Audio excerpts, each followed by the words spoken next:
گزر گئے، تیسرا دن ہوا تو نبی علیہ السلام نے فرمایا اس کو کھول دو۔ صحابہ نے کہا یا رسول اللہ یہ تو بھاگ جائے گا، میں کھول دو۔ صحابہ چونکہ اعتراض نہیں کر سکتے تھے، باس نہیں کی، حضور کے حکم سے سماع بن اسال کو کھول دیا۔ حضرت سماع بن اسال سیدھے ایک باغ میں گئے، وہاں ایک صحابی موجود تھے، نے کہا جی مجھے غسل کا طریقہ بتائیں۔ غسل ان سے طریقہ سمجھا، غسل کیا، لباس پہنا۔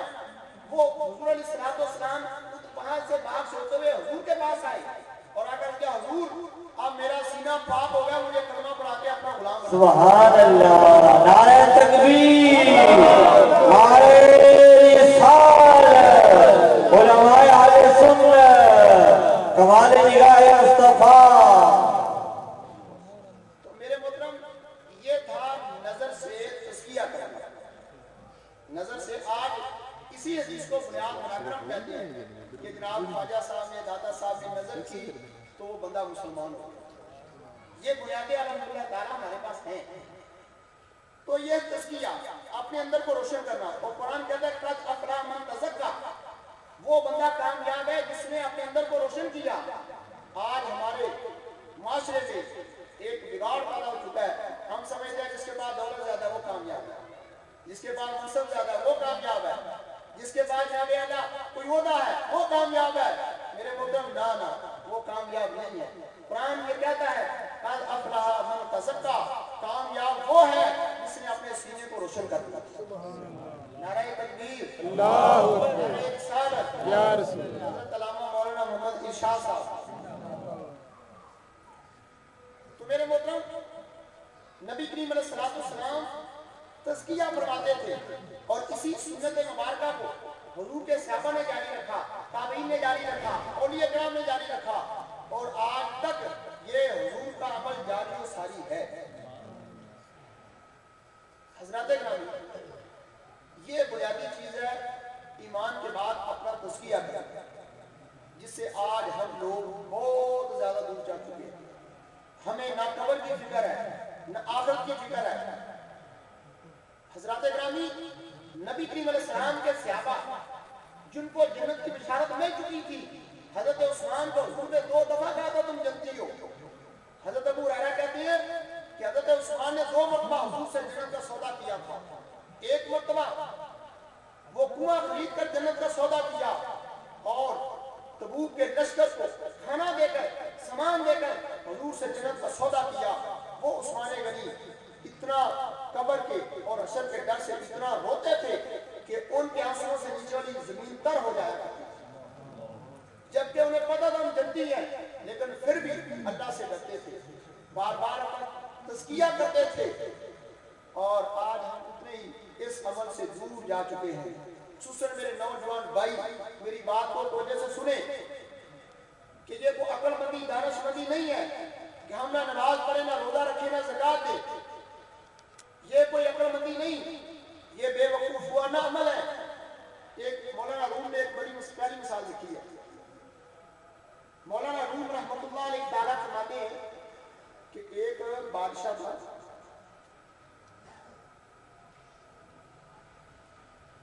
مولانا روم رحمۃ اللہ علیہ تعالیٰ نے ایک مثال لکھی ہے۔ وہ کہتے ہیں کہ ایک بادشاہ تھا، بادشاہ نے ایک دن اپنی مجلس میں اپنے وزیروں مشیروں کو اکٹھا کیا، اور ایک اللہ کا نیک بندہ تھا، اسے بھی دعوت دی۔ وہ نیک بندہ آیا تو بادشاہ نے کیا کیا، بادشاہ نے کہا اے اللہ کے نیک بندے، یہ رومال ہے، یہ رومال پکڑو، اور ہم میں سے جو بے وقوف ہے اس کے سر پہ رکھ دو۔ وہ ہوا کہ بابا جی نے وہ رومال پکڑا، جیب میں ڈالا اور چلے گئے۔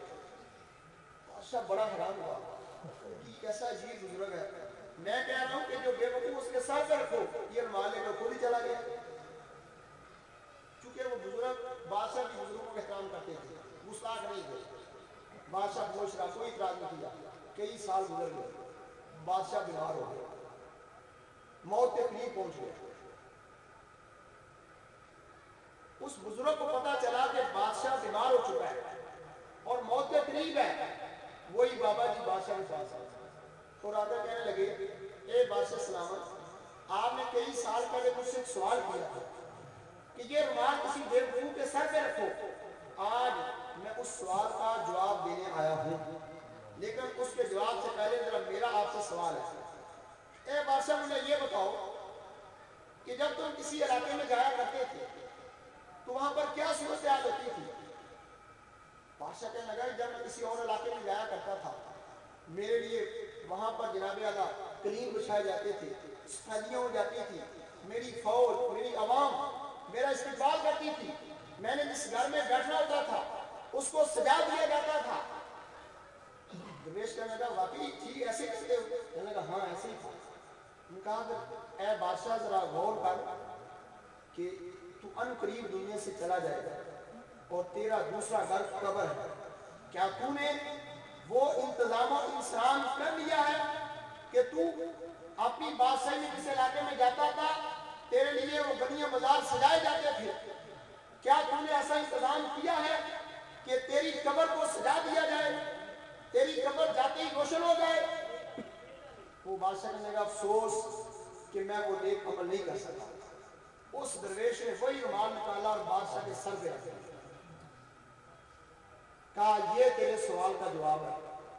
وہ بابا جی کہنے لگے کہ بے وقوف انسان وہ ہے کہ جو اپنی قبر کی فکر نہیں کرتا، وہ بے وقوف ہے کہ جسے اپنی قبر کا اور اپنے حشر کا فکر نہیں ہے۔ اے بادشاہ تیرے سوال کا جواب یہ ہے، اور مال اس بادشاہ کے سر پہ رکھ۔ مولانا روم رحمۃ اللہ علیہ تعالیٰ فرماتے ہیں کہ اے بندہ مسلم ذرا غور کر، اس مثال میں تجھے یہ سمجھایا گیا کہ تو نے قبر میں جانا ہے، قبر اندھیری ہے، وہاں پر تیرا کوئی مونس و ہمدرد نہیں ہوگا، وہاں تجھے حساب و کتاب دینا پڑے گا، تو اکیلا اس اندھیری قبر میں جا کر کیا کرے گا؟ لیکن دوسری طرف ذرا دیکھیں کہ اگر کوئی بندہ نیک عمل کر کے جاتا ہے، اپنا سینہ روشن کر کے قبر میں جاتا ہے، صبح شام نمازیں پڑھتا ہے، قرآن پڑھتا ہے، اس کی فضیلت بھی نبی پاک کے فرمان میں سنی ہے۔ نبی کریم علیہ السلام فرماتے ہیں کہ جب ایک آدمی کو قبر میں رکھا جاتا ہے، یا کہ ہو راجل، ایک بندہ اس کے پاس آ جاتا ہے، احسن الوجہ، بڑا ہی چہرہ خوبصورت ہے، اللہ اکبر، حسن الثیاب، اس کے کپڑے بڑے خوبصورت ہیں، طیب الریح ہے، اس کے جسم سے خوشبو آ رہی ہے۔ وہ قبر کو پوچھا من انت، اے بندے تو کون ہے؟ میری بات کو سننے والی بھی توجہ کرنا ذرا۔ بندے کو قبر میں رکھا گیا، ایک آدمی اس کے پاس آتا ہے، بڑا ہی چہرہ خوبصورت، لباس بڑا پیارا، اس کے جسم سے خوشبو آ رہی ہے۔ قبر والا پوچھتا من انت، اے بندے تو کون ہے؟ وہ کہتا ابشر، میں تجھے خوشخبری دینے آیا ہوں۔ کیا؟ رب الذی یسرک، ایسی خوشخبری دینے آیا ہوں جس سے تو خوش ہو جائے گا، تجھے خوشی مل جائے گی۔ وہ بندہ قبر والا کہتا ہے وہ کون سی خوشخبری ہے؟ پہلے مجھے یہ تو بتا تو ہے کون؟ وہ بندہ بول کر کہتا ہے انا عملک الصالح، اے قبر والے میں تیرا نیک عمل ہوں، آج تیری مدد کرنے کے لیے آیا۔ اب عمل وہ نماز بھی ہے، وہ سجدہ بھی ہے، وہ قرآن کی تلاوت بھی ہے، وہ صدقہ خیرات بھی ہے، وہ کسی غریب سے ہمدردی بھی ہے، وہ کسی بزرگ کا احترام بھی ہے، وہ ماں باپ کا ادب بھی ہے، چھوٹے پر شفقت بھی ہے۔ یہ سارے عمل صالح ہیں، قربان جو اس نوجوان کی عظمت پہ کہ جس نے اپنی جوانی کو دین کے تابع کر کے نیک عمل کرتا رہا، تو یقیناً یہ تمہاری نماز بھی انسانی شکل میں جائے گی۔ سوال یہ پیدا ہوتا ہے کہ وہاں پر ویسے ہی اللہ تعالیٰ روشنی کر دیتا، بلب لگ جاتے، بندہ کیوں بھیجا؟ نماز کو، روزے کو، زکوٰۃ کو، حج کو، صدقہ خیرات کو اللہ نے بندہ بنا کر بھیجا، اس میں حکمت کیا ہے؟ محدثین کرام فرماتے ہیں کہ انسان چونکہ انسان سے مانوس ہوتا ہے، اپنی جنس سے، آپ اچانک آپ کو کسی اور جنس میں دے دیا جائے نا، آپ خوفزدہ ہو جائے۔ زیادہ اندھیرے میں بھی بندے ڈر جاتے ہیں، تنہائی میں، اور زیادہ روشنی میں بھی ڈر جاتے ہیں۔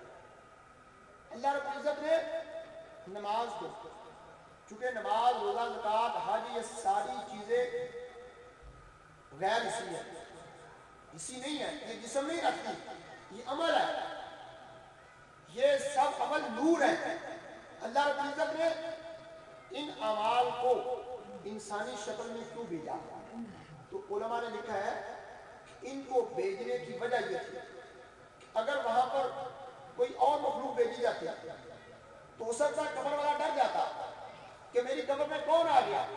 اللہ تعالیٰ نے نماز، روزے، زکات، حج سب کو ایک مجموعہ بنا کر ایک نوجوان کی شکل میں بھیجا تاکہ یہ قبر والا نیک بندہ ذرا سا بھی پریشان نہ ہو، اس کو ذرا سی پریشانی نہ بھی ہو، یہ سمجھے کہ یہ میرا بھائی آ گیا، یہ میرا رشتہ دار ہے، یہ میرا باپ ہے۔ کیونکہ بندہ جیسا بھی ہو، بندہ بندہ ہے، چاہے وہ انگلینڈ کا آدمی ہو، وہ آپ کے پاس آئے گا، آپ اس سے خوف نہیں کریں گے، لیکن اور کچھ چیز تمہارے پاس آ گئی تو ہو سکتا ہے آپ ڈر جائے۔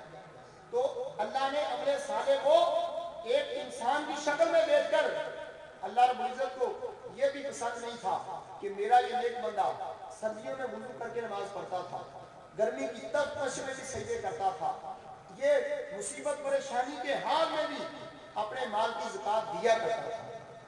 اس کے سامنے سردی، اس کے سامنے گرمی آتی تھی، لیکن اس کی پرواہ نہ کرتے ہوئے میری بارگاہ میں آ کے جھک جاتا تھا۔